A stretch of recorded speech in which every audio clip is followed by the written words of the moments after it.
Bienvenue à chacun pour cette nouvelle édition de l'Instant Bible, une émission qui s'adresse à tous ceux qui veulent en savoir plus sur ce livre sacré. Et pour ce faire, eh bien, comme à notre habitude, je suis en compagnie de deux invités que sont les pasteurs Pascal Rodet, bonjour. Bonjour Stéphane. Et bonjour Jétro Camille, bonjour. Bonjour Stéphane, bonjour tout le monde. Alors j'espère que vous allez bien et que vous êtes prêts pour cette nouvelle émission qui démarre. Alors la Bible renferme des mystères mais aussi des enseignements et vous nous proposez de nous arrêter, comme c'est le cas depuis quelques semaines, sur l'évangile de Luc qui nous donne de nombreuses illustrations sur la manière dont Dieu aide ceux qui sont dans le besoin en se servant notamment d'autres personnes pour nous aider ou bien il se sert de nous pour aider d'autres personnes. Alors Pascal Rodet, je me tourne vers vous.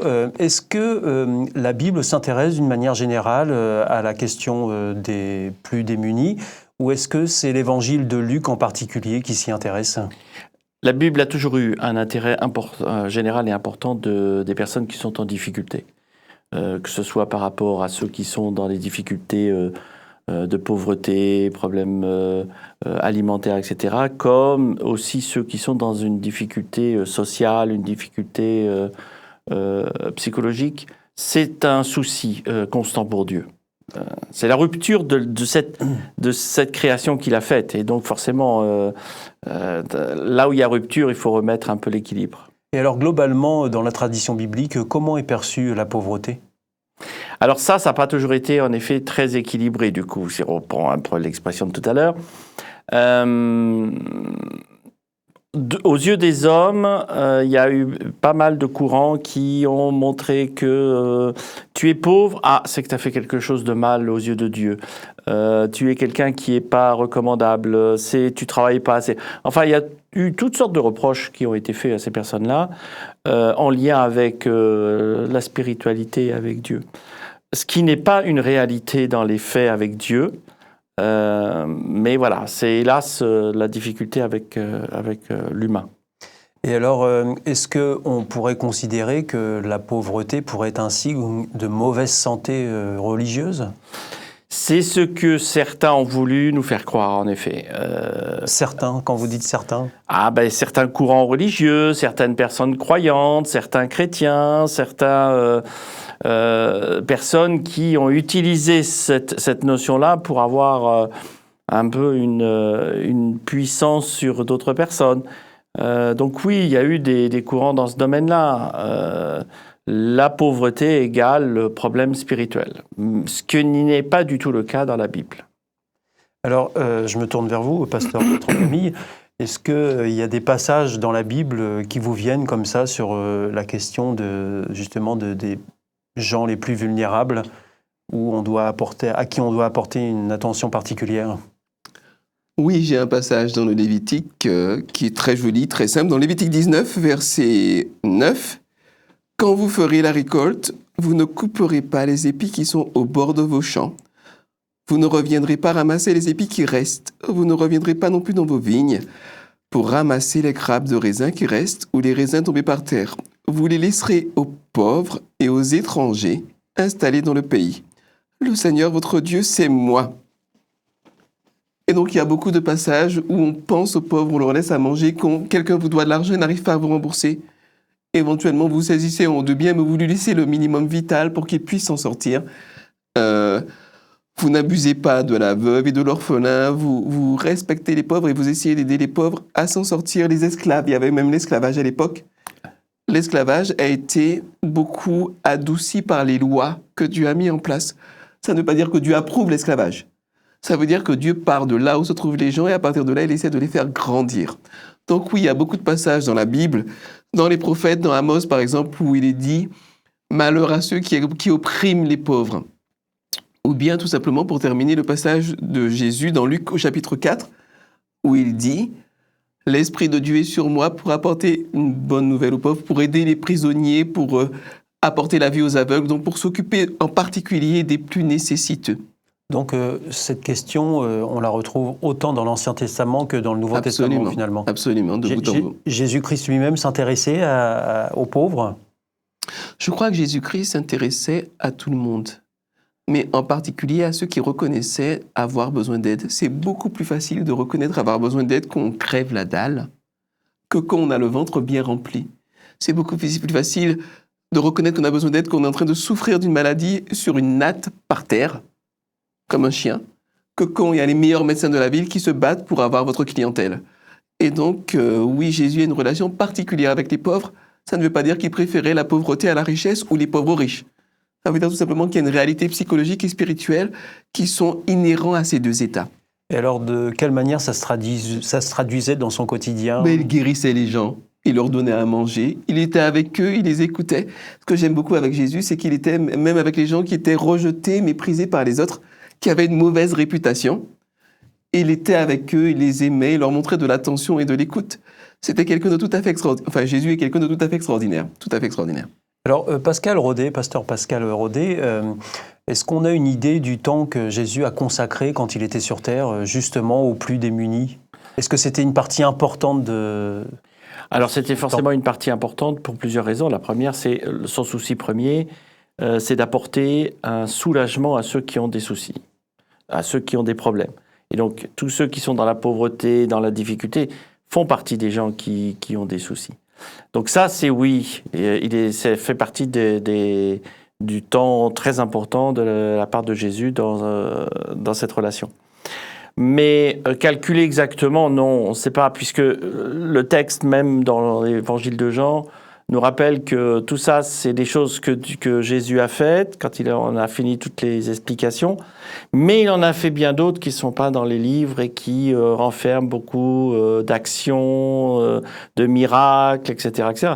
Donc ça veut dire qu'il a fait visiblement énormément sans qu'on sache vraiment tout. Et est-ce qu'on pourrait dire que ces personnes faisaient partie en premier lieu du plan du salut ? En premier lieu, je ne sais pas si on peut mettre cela, mais en tous les cas, un souci premier de Jésus pour toutes les personnes qui ont besoin de cela. Comme disait Jétro tout à l'heure, ce sont des gens qui sont attentifs à retrouver un équilibre, à retrouver un bien-être, à retrouver quelque chose qui est important. Quelqu'un qui a tout, où il suffit d'appuyer sur un bouton pour avoir le repas qui arrive, son sandwich, etc., etc. Pourquoi se poser des questions? Pourquoi se poser autre chose? Alors que ceux qui, justement, sont avides de retrouver un minimum vital, sont plus ouverts à la relation et à la discussion. Alors, pasteur Jétro Camille, est-ce que être charitable, c'est l'essence même de la religion chrétienne? Tout dépend de ce qu'on met derrière le mot charitable. Parce que finalement, la charité, on l'a évoqué la dernière fois, oui. C'est le cadeau que l'on peut apporter, la grâce, le cadeau que l'on apporte à autrui. D'un individu à l'autre, la grâce n'est pas du tout la même. Si on devait me faire un cadeau à Pascal, à vous Stéphane ou à moi-même, on ne nous ferait pas plaisir, on nous fera exactement la même chose parce qu'on a des besoins différents, des goûts différents, des perspectives différentes. Et donc, apporter ce qui est nécessaire à l'esprit pour que les gens grandissent, soient bien, soient heureux dans leur vie, épanouis et soient épanouissants, ça c'est la charité. C'est la charité. Alors, on vit aujourd'hui dans une région du monde, l'Europe, où il y a une tradition judéo-chrétienne qui est installée depuis des siècles. Est-ce que vous avez l'impression pour autant que ces valeurs bibliques sont défendues au quotidien? Oui, mais pas forcément par des croyants ou des chrétiens, pas forcément. C'est le cas. Nous avons par exemple dans l'Église adventiste un organisme caritatif qui s'appelle ADRA, qui fait un travail extraordinaire au quotidien. Mais il y a également le Secours catholique ou le Croissant rouge chez les musulmans. Il y a des gens qui, fondamentalement, et puis aussi des athées et des agnostiques, des ONG non religieuses qui font un travail humanitaire extraordinaire. Oui, ça se fait beaucoup sur la Terre, mais ce n'est pas forcément le cœur de toutes les religions. Et même au sein de la société laïque, est-ce que vous pensez que ces valeurs sont représentées ou est-ce qu'on les retrouve puisqu'il y a cette culture judéo-chrétienne qui est là depuis des siècles, et on en est emprunt de toute façon, consciemment ou inconsciemment. Mais je pense qu'il y a en effet dans le milieu judéo-chrétien, certes, puisque c'est notre société, parce que c'est l'histoire qui veut ça, mais dans cette même histoire, il y a aussi ceux qui n'ont pas du tout envie de partager quoi que ce soit, qui n'ont pas du tout envie d'aider, comme on peut retrouver dans toute société à tout moment, qui existe à mon avis aussi aujourd'hui. C'est pour ça que ce sont des valeurs qui sont transmis de personne en personne, qu'on soit religieux ou pas. La foi chrétienne a ce souci-là parce que Dieu a ce souci-là et donc ça fait partie de l'ADN, ça devrait faire partie de l'ADN d'un chrétien. Mais il n'y a pas que. Et je pense que c'est le côté humain, qu'on soit religieux ou pas, qu'on soit athée, etc. C'est le côté humain. C'est à un moment donné, quand on voit quelqu'un qui a faim, qui a besoin d'aide, ça paraît, enfin voilà, on ne va pas le laisser comme cela. C'est toute la question aujourd'hui, en effet, de ceux qui ont des soucis pour finir la fin de mois. Tous les organismes en ce moment, que ce soit en effet les Restos du Cœur, et ADRA, etc., ont un souci pour arriver à finir et à donner suffisamment de nourriture parce que la société est en difficulté et les gens ont de moins en moins d'argent pour s'acheter ce qu'il faut. On parlait de ceux qui ont des problèmes de nourriture, mais il y a aussi les migrants. Oui. Le souci dans la Bible existe très tôt.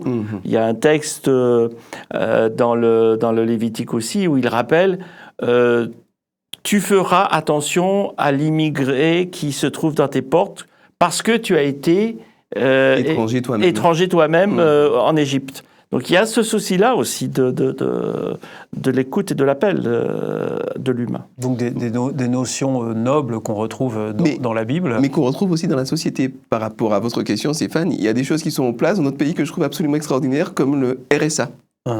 Alors, on peut penser aux gens qui abusent, qui sont fainéants, etc. Ça existe. Mais le RSA, ou le principe même de la redistribution, le principe même de la solidarité sociale, ou par exemple, prenons la sécurité sociale, qui fait que n'importe qui, même avec de petits moyens, peut se soigner. Ce sont des choses extraordinaires que la société française a mis en place, pas seulement la société française, mais qui sont en place dans notre pays, la France, qui permettent vraiment aux pauvres de ne pas mourir la bouche ouverte par terre, quoi. Je veux dire, c'est quand même fondamental de pouvoir se soigner une carie quand vous avez mal. Vous n'avez pas les moyens, vous avez la couverture, la CMU, maladie universelle, qui vous permet d'avoir des soins quand même. Et c'est, je pense, une très bonne réalisation basée sur ces valeurs qui sont des valeurs au cœur de la Bible. Et alors donc, pour conclure l'émission d'aujourd'hui, est-ce que oui, le temps passe vite, est-ce que vous pourriez nous dire comment vous vivez cet engagement, vous, en tant que chrétien, auprès des plus démunis? Pasteur Pascal Rodet. Alors, c'est vrai qu'il y a plusieurs possibilités. Pour ma part, il y a à la fois permettre aux organismes qui ont les moyens de le faire au niveau organisation, etc., de leur apporter aussi ma part Vous parlez d'organisation humanitaire. Voilà, ADRA, par exemple, on en parlait tout à l'heure. ADRA.fr. ADRA.fr, voilà. Voilà, moi j'apporte ma contribution au niveau financier. Après, c'est individuel, c'est-à-dire qu'à un moment donné, quand je suis dans le métro ou quand je marche et que je vois quelqu'un qui est en difficulté, qu'est-ce que je peux faire maintenant? Et c'est vrai que c'est une sacrée question en ce moment parce que d'habitude, on avait toujours des pièces, on donnait à ceux qui voulaient manger ou on achetait quelque chose pour eux. Mais là, depuis qu'on a de moins en moins de monnaie sur nous, il faut qu'on réfléchisse en disant de quels moyens je peux aider comme ça, ponctuellement. Et ça, c'est des questions qui sont aussi d'actualité et qui, je crois, en tant que croyant chrétien, doit être une question que je dois résoudre. Donc vous encouragez tout un chacun à garder un peu de monnaie sur lui pour à un moment donné, il faut se poser la question. Pour pouvoir aider ponctuellement dans la rue ou ailleurs. Pasteur Jétro Camille, comment vous vivez, vous, votre engagement auprès des plus démunis comme Pascal, en tant que chrétien? Comme Pascal. Et puis aussi en ayant bien conscience qu'être démuni, ça peut être dans plein de plans différents. et que des gens qui sont confortables financièrement peuvent être profondément pauvres, démunis, malheureux, et n'avoir aucune perspective, aucun sens, aucun horizon. Et donc, si y a la possibilité d'aider, on aide de ce point de vue-là. Et puis, pour terminer, en transmettant les valeurs de l'Évangile, comme pasteur, que c'est notre travail. Alors vous qui nous regardez et qui cherchez à en savoir plus sur les enseignements que renferme la Bible, eh bien j'ai le plaisir de vous offrir une Bible grâce à notre partenaire Hope Bible, qui vous permettra alors de vous replonger dans l'Évangile de Luc que nous abordons en ce moment dans ces émissions. Alors pour obtenir cette Bible, c'est très simple, il vous suffit d'en faire la demande aux coordonnées mentionnées juste après cette émission. Pasteur Jétro Camille, pasteur Pascal Rodet, merci beaucoup d'être venu ici dans ce studio pour nous parler de la question de prochain et de la charité aussi envers nos prochains. On se retrouvera bientôt pour une prochaine émission de l'Instant Bible, lors de laquelle eh bien, nous nous intéresserons aussi au message que la Bible a à délivrer aux puissants, aux riches. Ça change. Ça va changer. À bientôt. Au revoir. Au revoir. Au revoir.